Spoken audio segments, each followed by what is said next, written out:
Joining us for more about this is Andrew Nathan of Columbia University. He's an expert on human rights issues in China. Professor Nathan, thank you very much for joining us. You're welcome. So we hear much about the new China, but this doesn't sound like the new China. So how common is this practice? We don't know how common it is. We've known that in the past, political dissidents have been put in mental hospitals by the police, but this is the first time I think we've heard in the outside world that ordinary peasants and workers who are just striving for personal justice over some issue like land are being thrown into psychiatric institutions for that.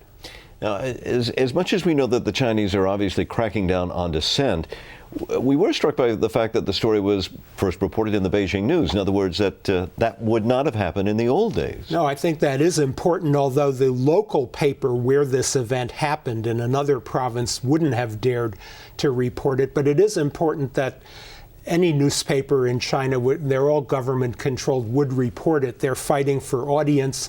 This kind of story is sensational because it rings a bell with so many Chinese citizens who themselves are encountering high-handed behavior wherever they live, either from the police or from local governments.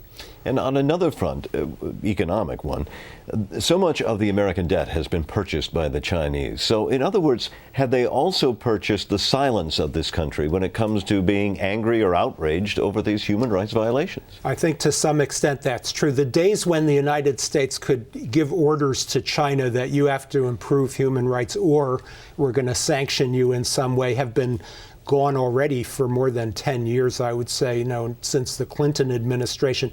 China is important to us not only economically, but in strategic terms to solve the problem of Korea and other places. So the U.S. government has downplayed human rights issues in China for a long time. That trend will probably continue.